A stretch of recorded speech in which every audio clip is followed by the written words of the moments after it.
Friends, welcome back. तो friends, अभी का वीडियो है PM Modi warm welcome in G7 summit. PM Modi के पहुंचते ही 7 देशों ने हरी झंडी दी। Germany UAE visit. तो अभी कहाँ गए होंगे? मेरे ख्याल से जर्मनी पहले गए होंगे, क्योंकि उसके बाद शायद जाना था यूएई। पर ये मतलब मुझे लग रहा है कि मोदी जी की वेट कर रहे थे, और जैसी मोदी जी है तो हरी झंडी मतलब कि अब शुरू करो। मुझे तो यही लग रहा है कि अभी वेट करो, जब तक मोदी जी इंडिया से नहीं आते तब तक हमने समिट नहीं शुरू करनी। तो चलो देखते हैं, ऐसे कोई झंडी का कॉन्सेप्ट है नहीं मगर बताने का मतलब है भैया, तरीका है। तो चलो वीडियो शुरू करते हैं। वीडियो शुरू करने से पहले अगर आप चैनल पर नए हो और आपने अभी तक सब्सक्राइब नहीं किया है तो जल्दी से पहले सब्सक्राइब के बटन और बेल आइकन को क्लिक कर लो, ताकि आपको हमारे सारे न्यू वीडियोस के नोटिफिकेशन मिल जाए जैसे हम अपलोड करें। अगर आपको वीडियो पसंद आता है प्लीज लाइक एंड शेयर। चलिए शुरू करते हैं।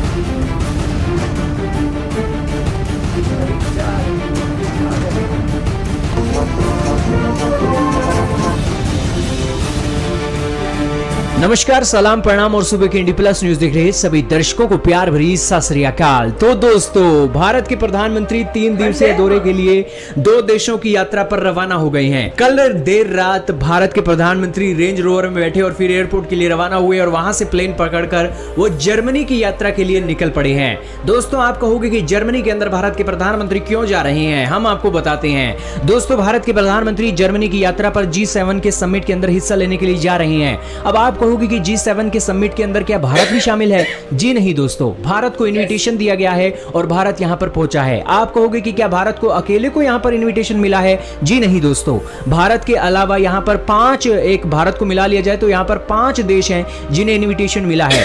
ये देश कौन से हैं? ये देश हैं दोस्तों south Africa, Senegal, India, Indonesia और अर्जेंटीना। ये 5 देश हैं जहां पर G7 के समिट के अंदर ये हिस्सा लेने वाले हैं। दोस्तों, 2 दिनों तक, आज 26 और कल 27, 2 दिनों तक दोस्तों मीटिंग होने वाली है और इस मीटिंग के अंदर बहुत ही बेहतरीन फैसले लिए जाएंगे और वर्ल्ड ऑर्डर किस तरीके का होना चाहिए, इन सभी बातों को लेकर फोकस होना चाहिए। ये 7 देशों के अंदर दोस्तों 45% दुनिया की जो जीडीपी है इन 7 देशों के अंदर है और सहयोगी देशों के अंदर है, और ये बहुत इंपॉर्टेंट समिट होने जा रहा है। हालांकि इस समिट को लेकर एक चर्चा ये भी गर्म है कि भारत रशिया से जो तेल खरीद रहा है उस तेल के मामले में भी भारत का क्रिटिसिज्म हो सकता है और 7 देश भारत के ऊपर प्रेशर बिल्डअप करने की भी कोशिश कर सकते हैं। और हाल ही में जो हमने गेहूं के ऊपर बैन लगाया है उस बैन को लेकर भी चर्चाएं G7 में गर्म हो सकती हैं, लेकिन उससे पहले एक क्लैरिटी आ गई है। हालांकि ये क्लैरिटी के बारे में बात तो करेंगे ही, लेकिन भारत के प्रधानमंत्री अभी कुछ समय पहले ही जर्मनी के अंदर लैंड कर चुके हैं और उनका जबरदस्त स्वागत हुआ है। तस्वीरें आपके सामने हैं, बैंड के साथ बिल्कुल उनका वेलकम हुआ है। भारत के प्रधानमंत्री यहाँ पर इंडियन कम्युनिटी से भी मिलेंगे, G7 समिट के अंदर भी हिस्सा लेंगे। अब दोस्तों, जर्मनी का सारा कामकाज संभाल कर भारत के प्रधानमंत्री फिर यूएई के लिए रवाना हो जाएंगे। और यूएई, हाल ही में भारत ने यूएई के साथ फ्री ट्रेड एग्रीमेंट भी किया है और यूएई के जो राष्ट्रपति थे उनका देहांत भी हो गया, जिस कारण से उनको संवेदना व्यक्त करने के लिए भी वो यूएई के दौरे पर जाने वाले हैं। और ये दौरा बहुत खास है और इस दौरे से पहले भारत के फॉरेन सेक्रेटरी ने यहां पर सीधी एक धमकी दे दी है। धमकी तो क्या दी है, क्लैरिटी दे दी है और कहा है कि G7 के देश हमारे ऊपर प्रेशर नहीं डाल सकते और हमारे ऊपर कोई भी प्रेशर नहीं है G7 की कंट्रीज का जो हम रशिया से तेल खरीद रही हैं। जरूर दोस्तों, भारत के फॉरेन सेक्रेटरी कह रहे हैं जरूर प्रेशर नहीं होगा, लेकिन G7 कंट्रीज का जो मीडिया है वो जरूर भारत को कोसेगा कि रशिया से आप तेल क्यों ले रहे हो। खैर, उनको देने के लिए तो जवाब भारत के पास है ही, और इस मीटिंग में यह भी देखना होगा कि क्या भारत के प्रधानमंत्री G7 की जो प्रेस है, मीडिया है, उनके क्वेश्चनों को भी क्या लेते हैं या नहीं लेते हैं, ये भी देखने वाली बात होगी। बहुत इंपॉर्टेंट समिट है, जैसे कोई और डिटेल आएगी वैसे हम आपको सूचित करेंगे। इस वीडियो में सिर्फ इतना ही था दोस्तों। तो फ्रेंड्स, पहुंच गए हैं एज अ गेस्ट है, मतलब इन्वाइट किया गया, एक्चुअली मेंबर नहीं है, पर खाली इंडिया को नहीं किया, और भी कई कंट्रीज है, जैसे 4 और हैं। अब ये कह रहे हैं कि हो सकता है कि प्रेशर मार्क करें वो, तो मेरे को लगता तो नहीं, करना तो नहीं चाहिए उन्हें, क्योंकि एज अ गेस्ट आ रहे हैं तो एज अ गेस्ट वो सिर्फ आपको देख रहे हैं कि आप क्या मीटिंग में डिस्कस कर रहे हो, क्या कर रहे हो।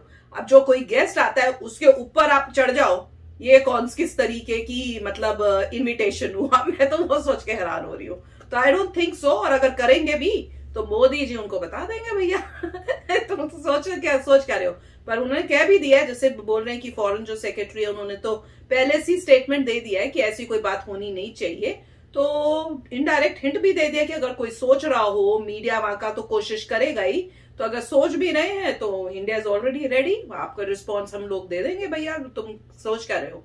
पर आए तो देखा तो मजा तो आता है, मोदी जी जहां जाते हैं, पर ऐसा लग रहा है ठंड है वहां पर, क्योंकि उन्होंने कोट भी पहना हुआ था, वो जैकेट सा अपना, और उसके ऊपर शॉल भी लिया हुआ था, तो वहां पे अभी ठंड होगी, मुझे तो नहीं लगता जून जुलाई में। जर्मनी नॉर्मली ठंडी कंट्री है, काफी नॉर्थ में है। अच्छा, मगर जब यूएई जाएंगे तब गर्मी आएगी, तो ऑपोजिट आएगा, एक ठंडी जगह दूसरी गर्म जगह। और G7 में ऑफ कोर्स मतलब जो मिलने जा रहे हैं वो सब हाथ मिला के, खाना तो साथ खाने के लिए नहीं बनी है, काफी कोई इंटेंस मीटिंग्स होंगी, कोई डिसीजंस होंगे, हर एक कंट्री अपना एजेंडा लेके आएगी कि ये प्रॉब्लम्स हैं और ये हमारा प्रपोजल है, तुम्हारा साथ मिलता है कि नहीं मिलता।